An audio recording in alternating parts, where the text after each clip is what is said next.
Good morning, third grade. First of all, I am so happy that there are some students that have been watching these videos and have been so excited about the next chapter. I think this whole experience, as weird as it has been for me, it's been really cool to see which students actually enjoy listening to these read alouds. So, yeah, it's been really cool. I am recording early in the morning. Everyone is still sleeping in my house. So I am by myself.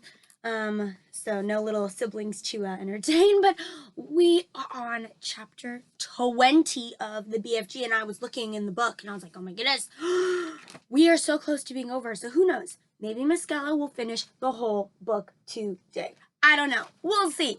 But I hope you're ready. This is chapter 20, and it is called The Royal Breakfast. There was a frantic scurry among the palace servants when orders were received from the queen that a 24-foot giant must be seated with her majesty in the great ballroom within the next half hour. The butler, an imposing personage named Mr. Tibbs, was in supreme command of all the palace servants, and he did the best he could in the short time available.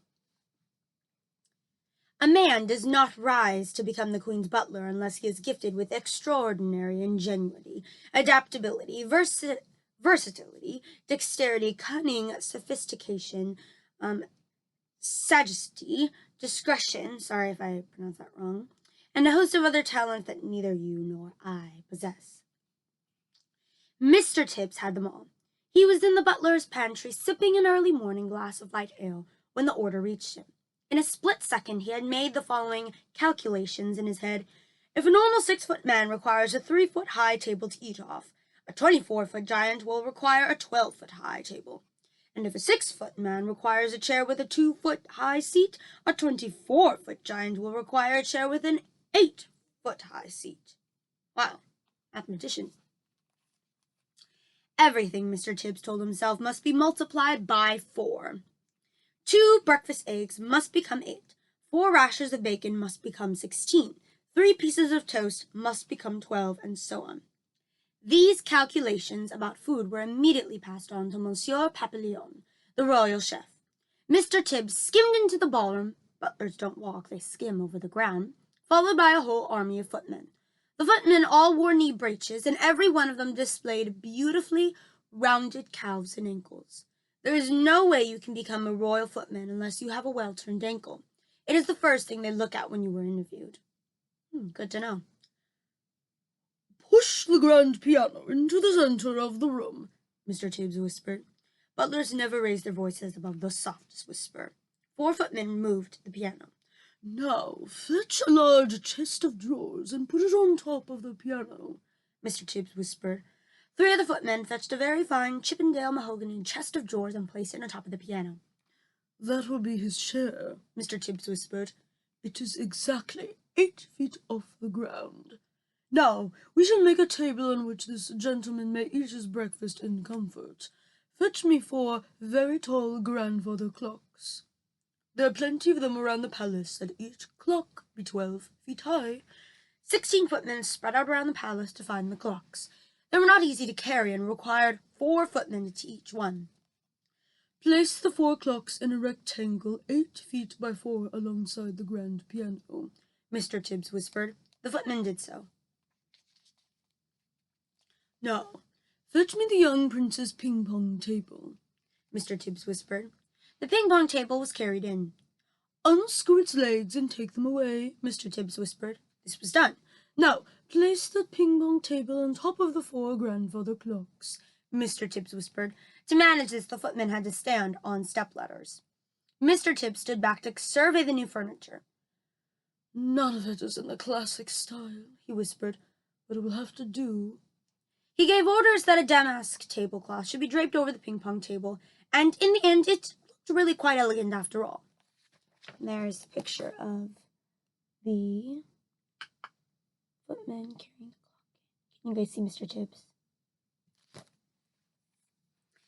At this point, Mr. Tibbs was seen to hesitate. The footmen all stared at him aghast. Butlers never hesitate, not even when they are faced with the most impossible problems.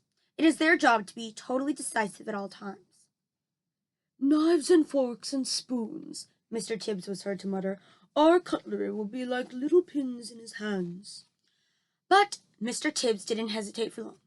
Tell the head gardener, he whispered, that I require immediately a brand new, unused garden fork and also a spade. And for a knife we shall use the great sword hanging on the wall in the morning room. But clean the sword well first. It was last used to cut off the head of King Charles I, and there may still be little dried blood on the blade. When all this had been accomplished, Mr. Tibbs stood near the center of the ballroom, casting his expert butler's eye over the scene. Had he forgotten anything? He certainly had.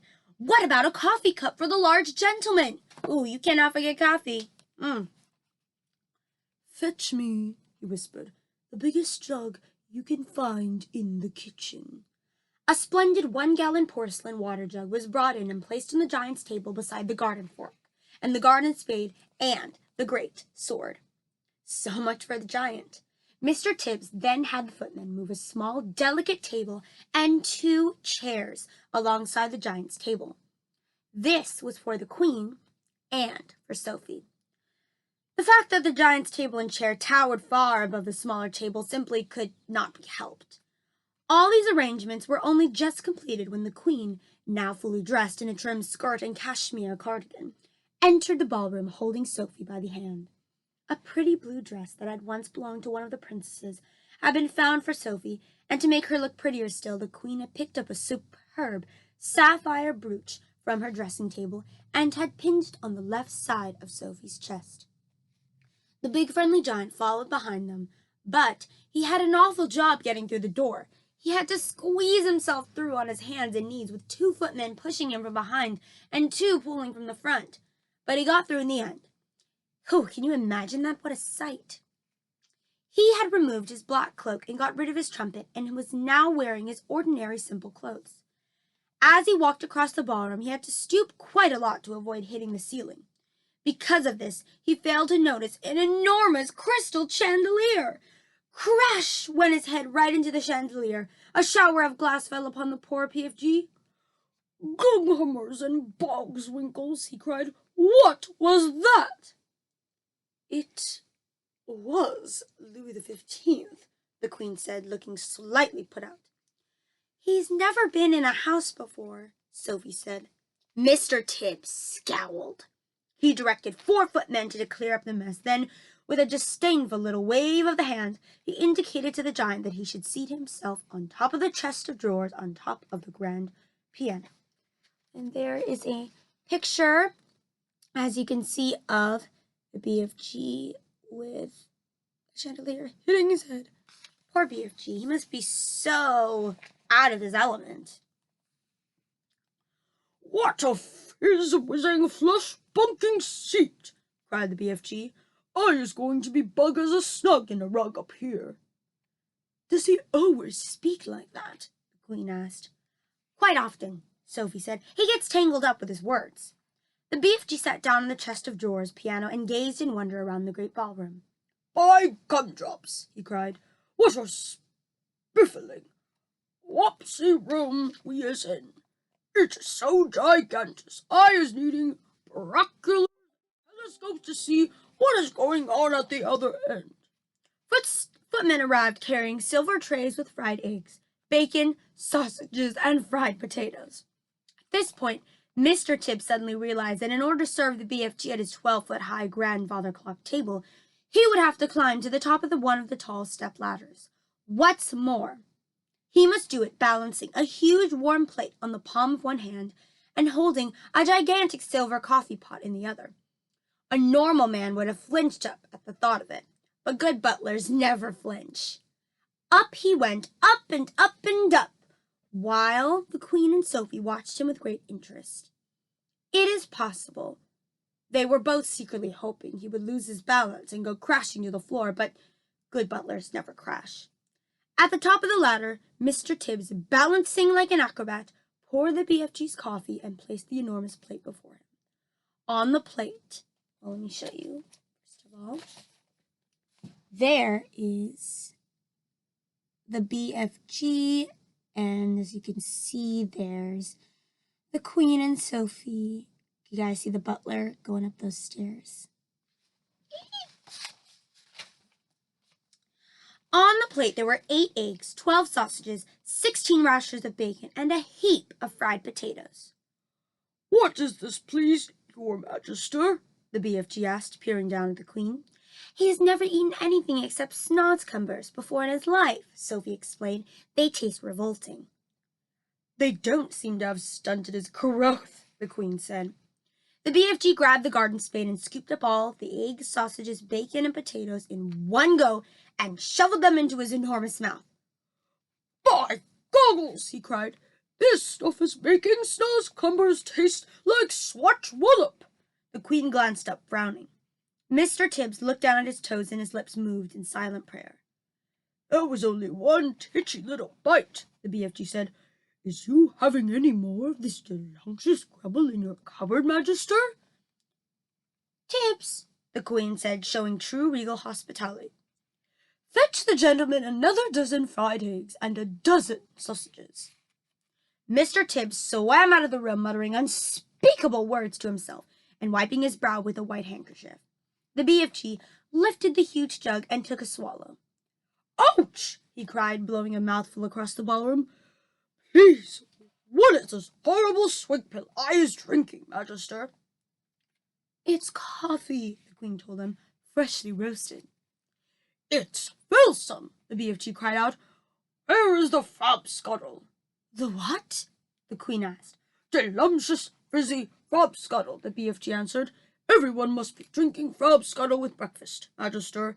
Then we can all be whips popping happily together afterwards."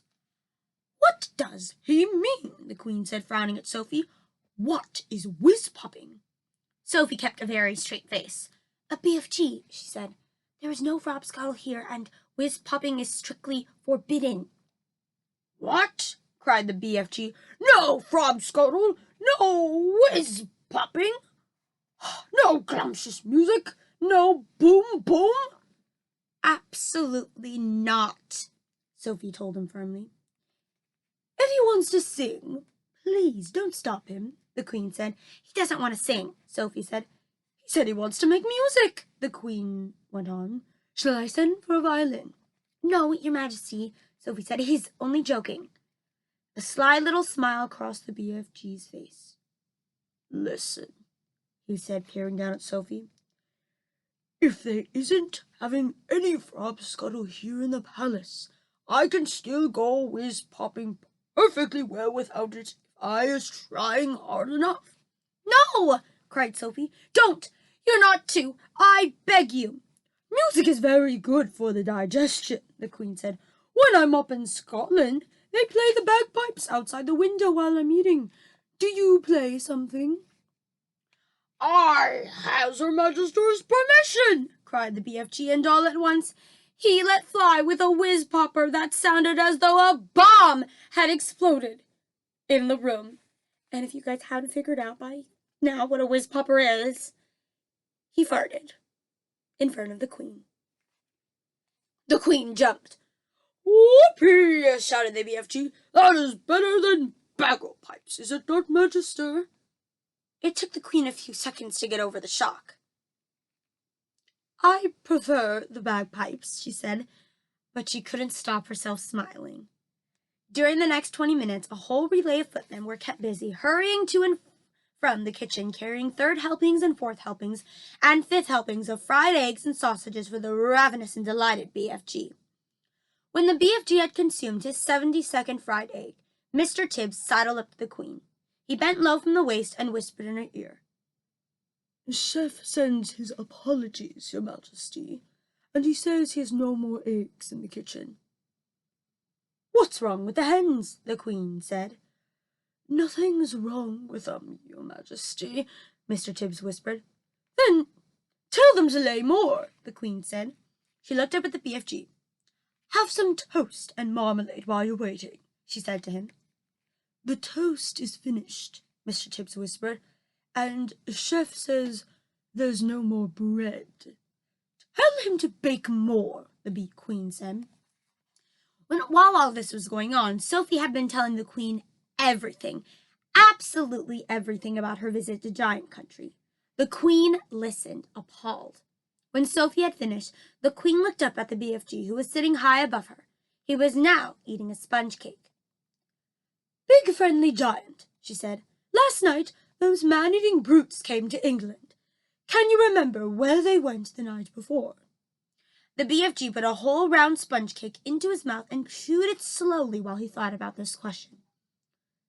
"Yes, Magister," he said, "I do think I is remembering where they said they was going the night before last. They was galloping off to Sweden for the sweet and sour taste."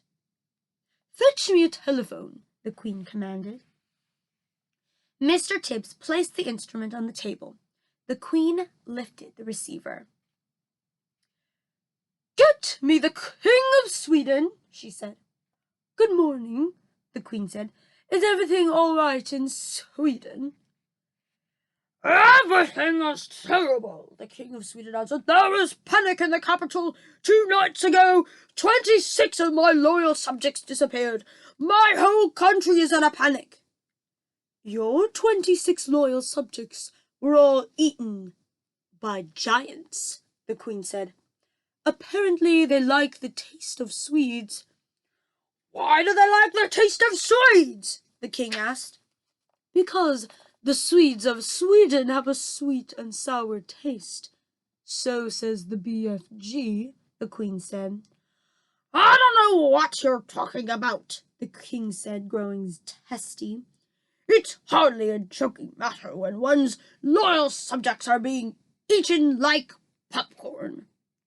"They've eaten mine as well," the queen said. "Who's they, for heaven's sake?" the king asked. "Giants," the queen said. "Look here," the king said.